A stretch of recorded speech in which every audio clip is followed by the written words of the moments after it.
What up, everybody? This is Mr. Conclara, aka the Romel Conclara, aka the darkest guy on TFC, and this is the Last Piece Podcast. And just like the last piece of lumpia or a slice of pizza, no one really goes for it, right? Yeah, that's not me. At least not on here. I'm going for it. And I'm going to talk about these issues that relate to our Filipino-American community. Everything from gun control, misogyny, the rise of IG thoughts, Trump, Duterte, everything and anything. I'm also going to bring in some dope people from our community to get their stories and hear their take on the issues. So maybe you're wondering, why do this? Why am I doing this? It's because I believe these are the conversations we are having and we probably should be having. I'm just this Filipino kid from the Bay who knows that our community is getting bigger and better, and we should be lifting each other up. So that's why the conversation has to start. Now, I'm not going to be the end-all, be-all of issues, nor am I going to try and hold back my feelings. So with that being said, if I offend you, I'm sorry, but fuck you, you probably deserved it. Because life is short and unfair, so we gotta toughen up, push through, especially when it comes to stuff that are new and foreign. I would just say keep an open mind. So let's get this started with our first guest who is really putting it on for our community. Yo, we need to support her, y'all. This is Ruby Ibarra. It's an honor and pleasure to have the Last Piece first guest, someone who is definitely putting it on for our community. Ruby Ibarra, thank you for being here. Yay! Thank you, Romel, for having me. It's definitely been fun bumping into you these last couple months, but it's always a pleasure to meet up with you, and thank you again for this opportunity. Absolutely. Well, speaking of bumping into me, it's more so I'm bumping into you because you're traveling so much. You're like, you just came back from the Philippines not even 24 hours ago. So I landed last night around I think it was 9 p.m. I left Wednesday night, so I was there basically from Thursday to Sunday. The whole purpose of the trip was to go to this Malasimbo festival. It was their 8th year, and I was one of the featured acts there this time around. It was very fun. It was my first time out in Puerto Galera, so that's where it was. I took a little mini boat ride right off of Batangas. There you go. Thankfully, the waves weren't too bad, but I've never had the actual experience where you're in a small boat and the water is so close to you. So I was like, oh my God, this feels like a scene off of Titanic. There you go. I just want to make it to the stage. I just want to survive. But it was a lot of fun. The other acts that were there, they had Hiatus Coyote. They're a band that's played with Erykah Badu multiple times, and they're just absolutely amazing. I didn't get to catch the other acts because it's a 3-day festival. Right. Because I had to leave Puerto Galera in time to catch my flight because the boat leaves for Manila only once a day at 11 a.m. You can't miss that one. Definitely. So when it was Saturday morning, I'm like, I finished up my breakfast and I had to make sure I got on that boat. Otherwise, I'd get stuck on the island, and because my flight my flight back to San Francisco was Sunday morning. Yeah. That's crazy. Overall, Malasimbo Festival was fun. The other weekend, I was at South by Southwest in Austin. Right. That was also amazing. And then next month, I go to Hawaii and Tokyo. So it's just I'm getting my mileage. Is it mileage? Mileage plan. You're racking up. There you go. But what is that like? I mean, the fact that and I guess we'll put in perspective that you came back just in time to go to work, and now you're here doing the podcast, doing the interview with Adobo Nation. No sleep. What is that? What is that like? I mean, is that? I feel like I'm so crazy where I'm the type of person, if I'm home on a Saturday and I have nothing to do, it'll just drive me insane. Like, I feel like I need to get up. My boyfriend tells me all the time, like, why don't you just relax? You don't know how to relax. That's how I've always been. And I think it works perfectly with my current schedule and what I'm trying to do with music anyway. Like, I feel like I need to be out doing something. I'm afraid of being stagnant and not feeling like I'm progressing, whether that's musically or just personally in my life. So I'm always on the go. This is nothing to me. So it's your life. As long as I get 3 hours in, I'm good. There you go. And you sleep on the plane, I'm assuming. Yeah. There you go. But so let's talk a little bit about like that festival. The fact that you go back and forth to the Philippines, perform there all the time. The fact that your content though is really speaking on your experience as a Filipino-American immigrant and your family's experience. How is that your fans in the Philippines? How are they? Do they understand that? Is this something that they can relate to? What is that? What is the reception like in the Philippines? I think this album, it talking specifically about immigration and my experience as a fil-am. Yeah. It's opened my eyes to really realize that my Filipino experience is going to be completely different from someone who grew up in Manila and that's all they've ever known and that's all they ever lived at. So that is still something I'm trying to wrap my head around, knowing that our experiences are different culturally, politically even. I know with the people that I've talked to, that we sometimes butt heads and we don't necessarily share the same sentiments when it comes to politics. Right. Especially, politics that relate to what's going on back home. But I've talked to a couple people that are from the Philippines and who've heard my album from first track to last track. And they said that, wow, they would have never expected, there to be, these societal hardships or cultural, barriers that one can experience growing up here. Because it's really, a constant battle between the two identities, being Filipino or being American, and feeling like, am I Filipino enough or am I American enough? And I think I've come to realize after really, writing these songs and sitting down and thinking about, what I've created, that, you don't necessarily have to find a balance. I think it's being able to, celebrate the fact that at the end of the day you belong to both cultures and you have experience in both, and just being able to, feel proud of the two places that you come from. Because growing up for me, I always felt like, if I always tried to balance the two identities, and I think that's what brought me to a lot of the challenges and questioning about my identity, where a lot of that came from. Absolutely. But let's talk about like the content too. Like you said, you're butting heads with people like politically in the Philippines. You're talking about colonization, imperialism, things like that. But I want to know who put you on game with all this knowledge, that stuff that maybe a lot of college students will find out when they take ethnic study courses. I mean, was that your path, or did you did you have a mentor? I mean, how did you get all this knowledge? Yeah. I don't know if I have all this knowledge, but no. To be honest, a lot of it, like what you mentioned, came from taking Asian American studies courses in college. I never saw myself in a book. I never read about people like us in books until I took an ASA class and I read America's in the Heart by Carlos Bulasonic. That was the first time I'm like, whoa, this is a story that I can relate to. This is talking about people, who probably look like my father or look like my uncle.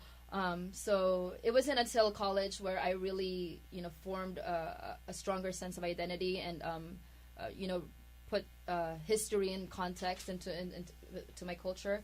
But I grew up being a kid that questioned a lot of things. So when it came to things like, politics and culture and why things are the way they are back home, or, with being Filipino-American, like, why does colorism, like, why is that such a big thing in our community? Those are things I already questioned growing up, seeing my aunts, using products like Escanol or skin whitening soaps. Like, how come people think that, people praise me for my skin, whereas they look down on my younger sister who's darker complexion than me. Yeah. Those were things that I always constantly, thought about in my mind and constantly struggled with. But I think taking courses definitely helped me to learn more about, why these issues may be the way they are, and allowed me to also open up dialogue with other people in the class, obviously. Yeah.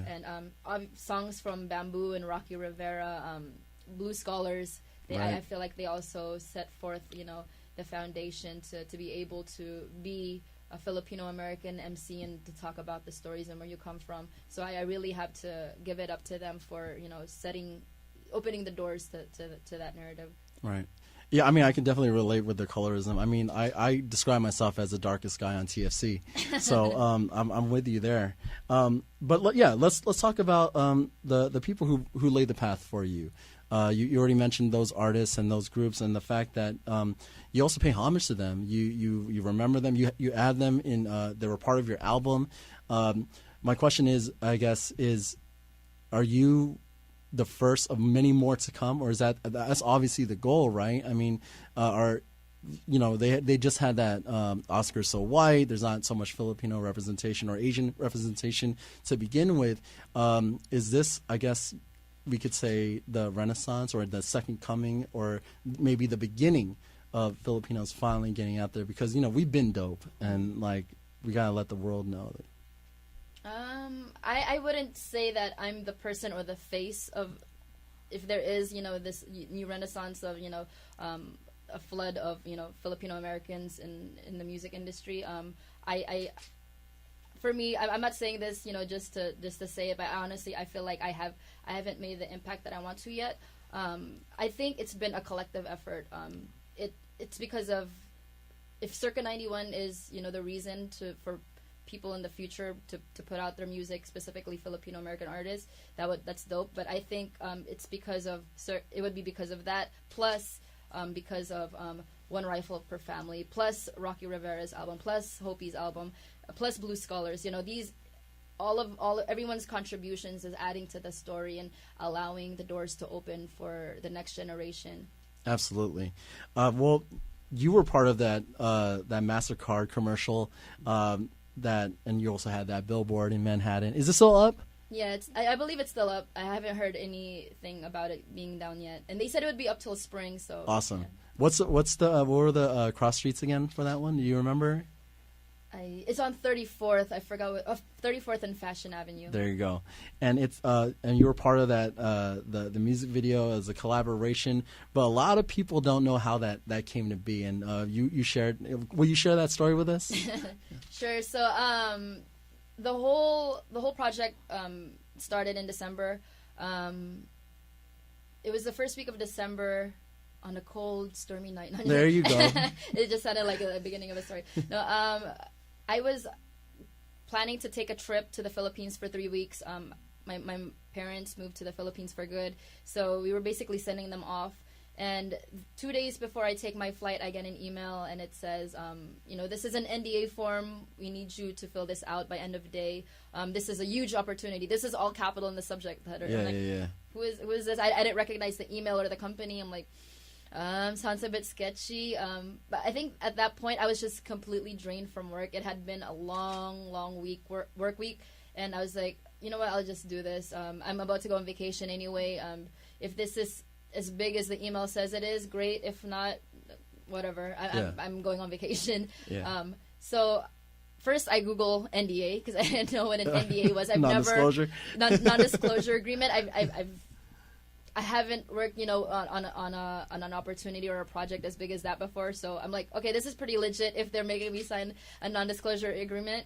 So I signed that. I sent it back over to them. The next day, this was the day before my flight, or the day of my flight. I'm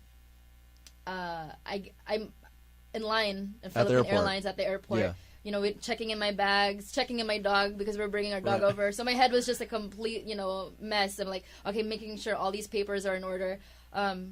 I finally check in my bags. As we walk to our gate, I check my email. And I get a new email. It's from the same company, and they basically laid out what the opportunity was about. They told me, this is for a MasterCard commercial. It'll air during Grammy season. Mm-hmm. This will also include, being able to be on a huge billboard in middle of New York City, and you'll also have the opportunity to go to New York during Grammy week. I'm like, wait a minute. This has got to be alive. This sounds too good right now. To be true. Let me double check the email address. This is have weird, weird characters in it. But so I'm like, wow, that's crazy. And they tell me, so if you want to be part of this project, we need you to send in a demo. And they send a YouTube link of a song called "You Can't Judge a Book by Its Cover" by Willie Dixon. And they said, we want to hear your take on it.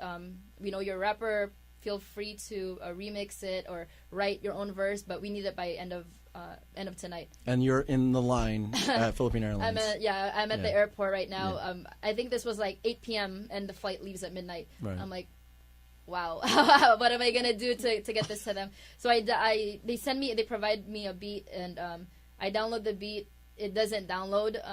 It's not saving onto my phone. Yeah. So I'm starting to panic. I call my boyfriend. I tell him, can you download this beat? I send him the link, and can you email it to me? And then he does. And then I said, okay. I just sit down in a corner in a quiet space. Not too many people were at the gate yet, so I'm like, okay, thank God. I write a verse real quick. I record it on my phone, and then I board the plane. That's crazy. What time did you board? I'm assuming around 12:30, I think. Okay. So 14 hours later, after that long 14-hour flight, I land in Manila. I buy a pocket Wi-Fi. I load it onto my phone, and then I check my email, and they said, "Hey, we really loved your demo. Can you do a Skype chat with us? The director of this commercial really wants to talk to you. He's listened to your album, and he really loves taking names and step your game up." I said, "Whoa, okay." And then, by the way, this director, his name is Jake Nava. I'm like, "Cool, Jake Nava." And then they say he's the one who directed Beyonce's "Single Ladies" and Adele's "Hello." I'm like, "Oh my God, this is this is insane." So I'm there in the airport, I'm at the airport still trying to connect to the Skype chat, and it just won't. The signal is super weak. It won't hold. It'll call, but it won't hold the video chat. And at that moment, I thought, okay, I lost my opportunity. Like, there it goes. Timing didn't work out this time. So I go back to my hotel.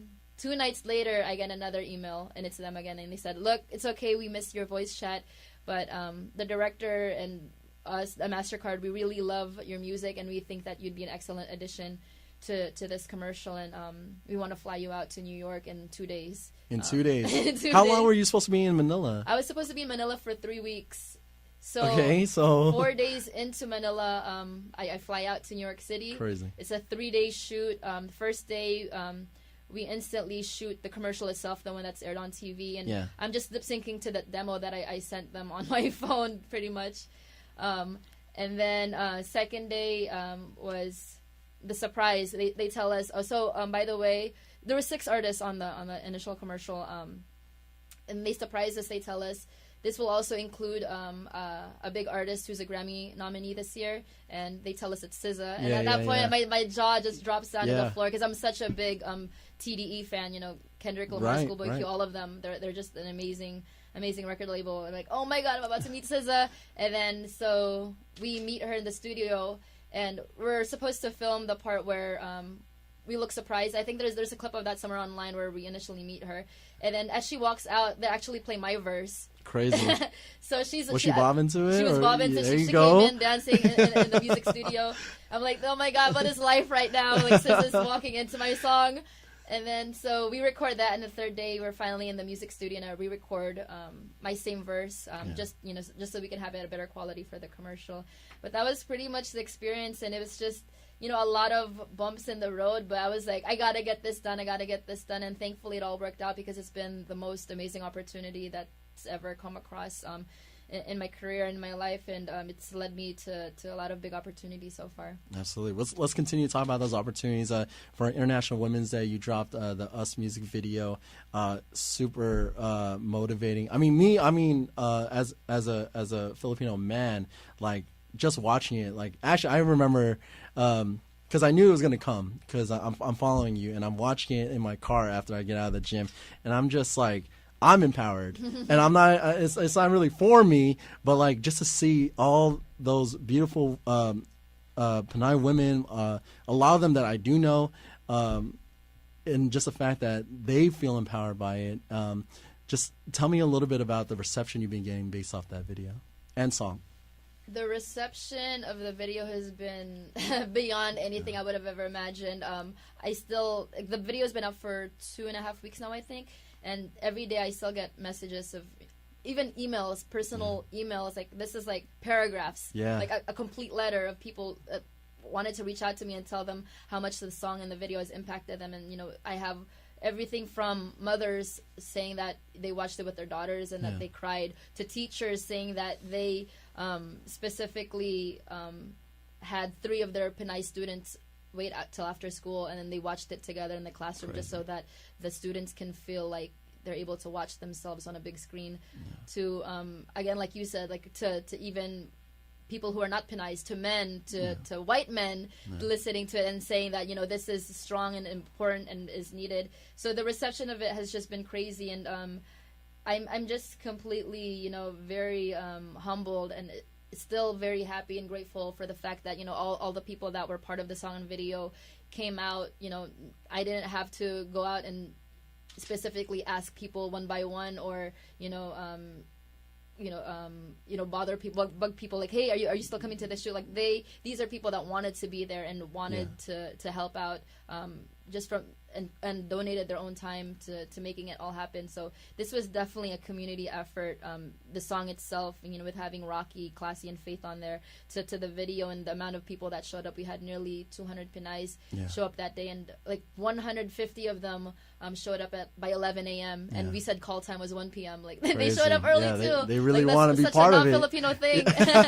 It's like, we always come the Filipino time. And they were there. They made sure, like, I'm here 2 hours before. I'll be in the video. And I think that the reception and people's reaction to the shoot itself was the way that it was, because I feel that, people felt like for the first time, here is a video and song made for me. Here is a video where I could feel like I'm represented and seen. We wanted to create visuals that will combat, like the submissive Pinay woman, the Asian woman that the people usually think us to be. And we wanted to make sure that, we have Pinays who are actually, different complexions. It's not like what you see on teleseries or in movies where it's a certain kind of image that they're trying to put out. I wanted to make sure we have all shades of Pinays, all ages, all backgrounds. Representation is important. Representation matters.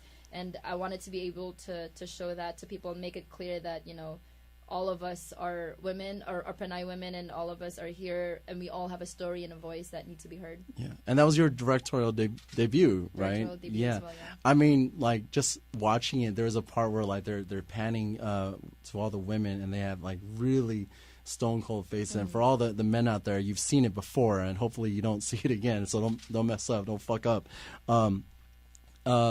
Was it important as far as like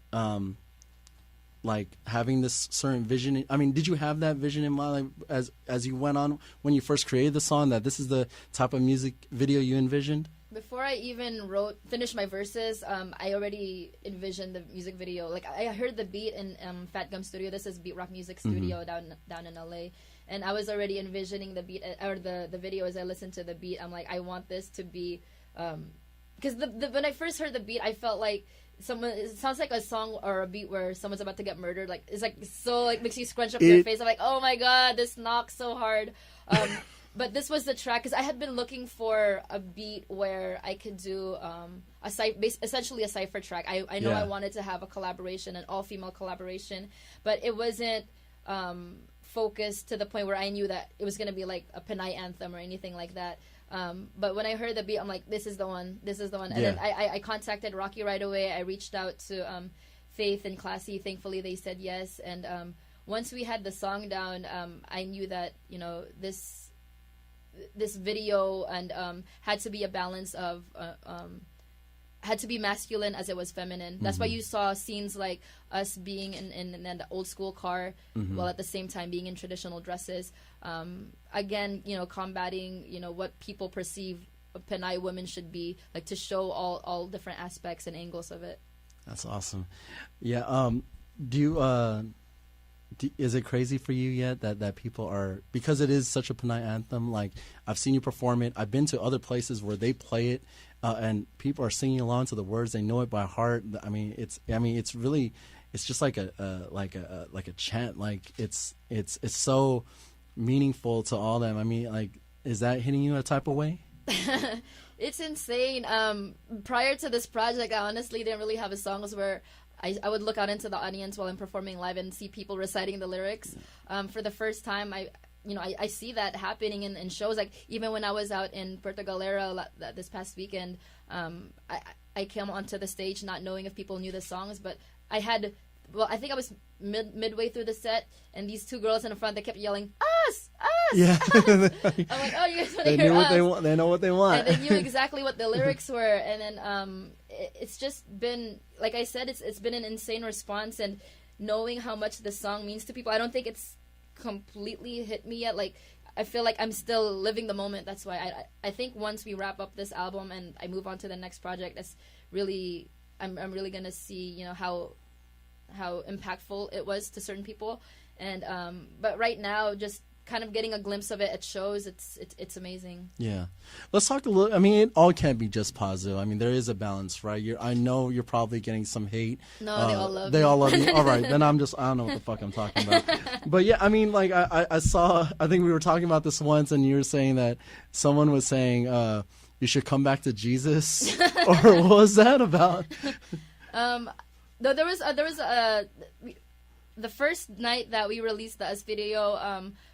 Three comments popped up that I can recall that were not so much on the positive end of the spectrum. Like there was one person who said, I should go back to the Philippines and I should dress in your cultural clothes and I should talk about how much I love white people and how dope white people are. Yeah. And then I was like, okay, Ruby, contain yourself. Don't say anything that's gonna make you look bad later on. But I think moments like that, I just have to kind of brush off my shoulder and, you know, realize that, okay, for making people feel a certain way, I think we're doing the right thing. Because what you want to do with music is, what I want to do with music is I want it so that, you know, it makes people react. Yes. Whether that makes someone feel hype, whether that makes someone feel like they're in love or, you know, remember a time in their childhood or, you know, brings back nostalgic feelings.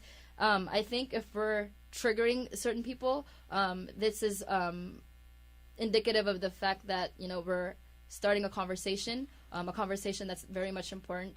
And the comment that you mentioned earlier about like, these girls need Jesus or something like that is like, sometimes I can't help but just laugh at the, you know, how ridiculous some of the comments are. So I really don't take them too personally. I know that with everything I do, there's gonna, as much as there's gonna be people that love it, there's gonna be some people that dislike it.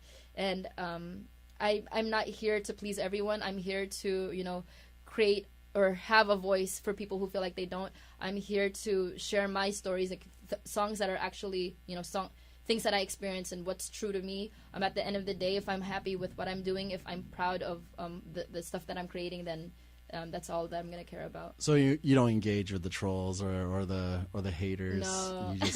You just use it as fire. Like I think it was like six or more years ago now.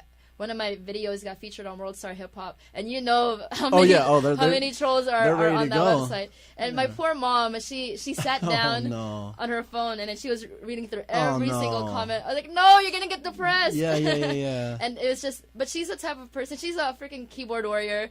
Like she'll go in and she'll actually comment. She a thumb thug? Okay, but I mean that's your mom. Huh? She has to, right? Yeah, she she's my mom. I guess she'll be defensive in that way, but I don't know. She'll be that type of person to catch a feeling off of like a negative comment. She's like she'll go in on them. Like she'll like completely make that person want to like freaking deactivate their account. There you go. So I got her to do that. So I don't need to sit down and read through the comments. Well, that's good. That's always having your mom on the team. There you go. Well, Ruby, we're talking about issues that you're talking about issues that relate to our community, and talking about like haters. I mean, you should definitely see some of the comments I get on my news stories, but especially with things that are so like this country is so divided right now. I mean, both of our countries, with Duterte's drug war, with our fucking president and the gun things. I mean, we're a lot of young people are really starting to take up and organize and fight. Yet they're the ones who are being seen like by the NRA like these are brats. They don't know what they're talking about. But if you look through history, and we've seen that through the civil rights movement and everything like that with people power back in the 80s, is this?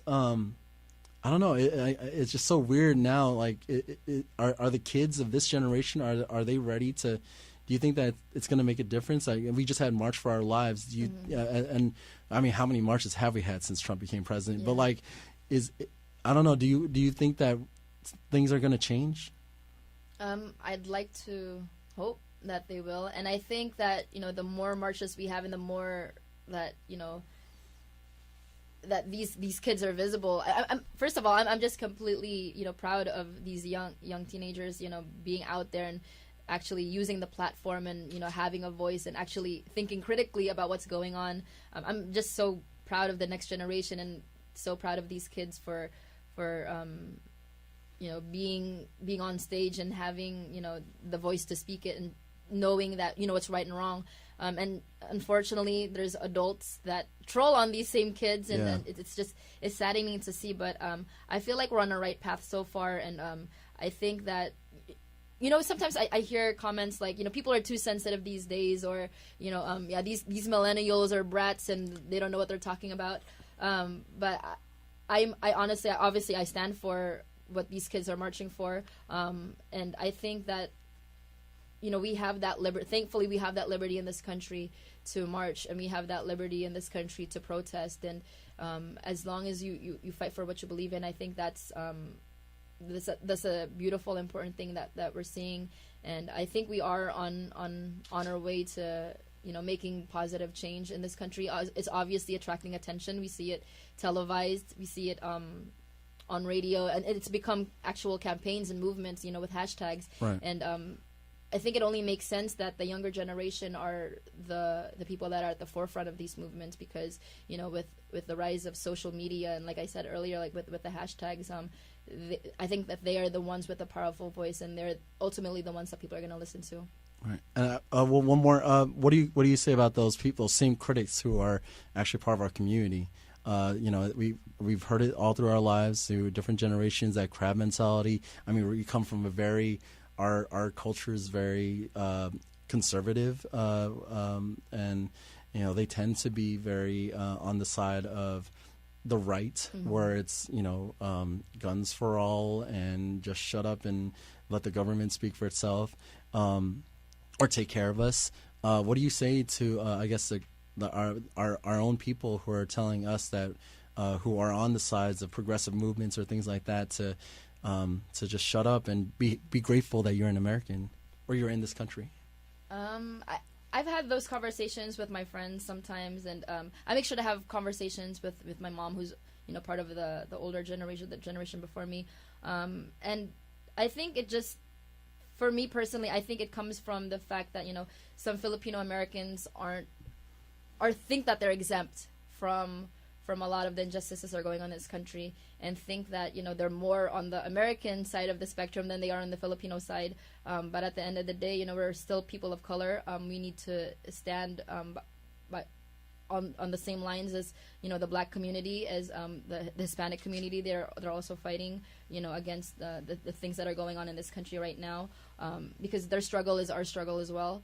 I think it's just a matter of having sitting down with our lolas, our lolos, our aunties, and our uncles, and making sure that the older generation is aware of what's truly going on in this country. But don't you kind of think that they're very stubborn in their ways? They are. You know what I mean? Sometimes, what my parents used to say, hard-headed. Yeah, absolutely. But is it worth it, because they're kind of just stuck in their ways? I think it's worth it. The more conversations we have, and I think we're slowly but surely chipping away at it.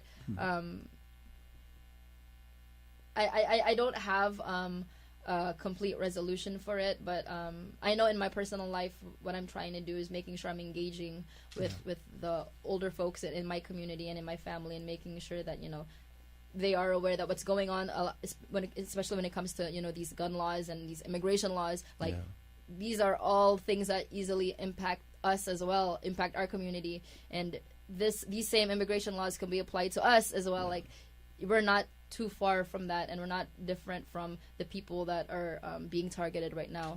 I mean, like, we were freaking people that were targeted before in the history of the U.S. when they had the anti-miscegenation laws, and when Filipinos were considered as Malays, and we're not. I feel like we're not progressing as a community and as Filipino-Americans if we forget where we came from, and if we're separating ourselves from people who are being targeted now in our country, because we could easily be that group. See that? Citing history. Got knowledge over here. Well, thank you so much. I appreciate you for taking the time. Let everybody know where they can find you, follow you, and where you'll be. What's the next stop on the tours? So on March 31st, I'm performing at International Hotel. Shout out to PEP, the Filipinos Educating program. It's hosted by Rocky G. We're doing it as a fundraising event. I heard, though, that from this morning that the show's already sold out. So if you can't catch me there, you can catch me at University of Hawaii, Honolulu. I'll be there on April 15th. And we're going to restart the Circa 91 tour probably around May. And we're just going to work our way throughout the East Coast and hopefully Canada and come back to the Bay Area with a big big party and concert to just close out the album. Awesome. And then on to the next one. It never stops. There you go. And you guys can follow me at on Instagram at Ruby Ibarra. Same thing on Twitter, Facebook. And if you guys haven't heard Circa 91 yet, it's available on Spotify, iTunes, and Bandcamp. Ruby Ibarra, thank you very much. Thank you so much, Ramel. Just want to thank Ruby Ibarra one more time for being our first guest here on The Last Piece. And for those who haven't met her yet, she is really cool, man. I mean, everything you would expect, as fierce and as knowledgeable as she is just really down to earth. And I'm very happy that she was able to come up here. And I don't know if y'all know, but she went to UC Davis. I went to SF State. Shout out to them Gators. Becca program. What up? And when she raps, when I'm listening to the Circa 91 album, it was like a rhythmic reminder of everything that I learned at all my ethnic study classes at State. Shout out Ate Allison, shout out Tito Dan, and shout out Skyline College too. Kababayan programs, Liza, Nate, Riss, and Mel. Shout out to you guys for really putting me onto that knowledge back in the day.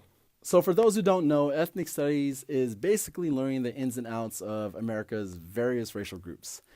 And for me, ethnic studies was learning that Filipinos were colonized by Spain and the United States.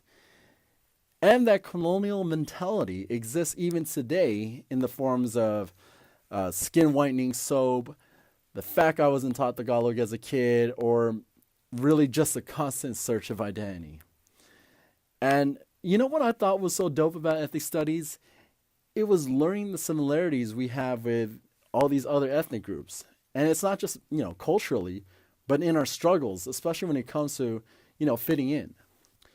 It's when you look at our Mexican brothers and sisters, from religion to food and the fact we damn near speak the same language, and it's no coincidence. We were both colonized by Spain. And, we also have a history of facing racism and discrimination.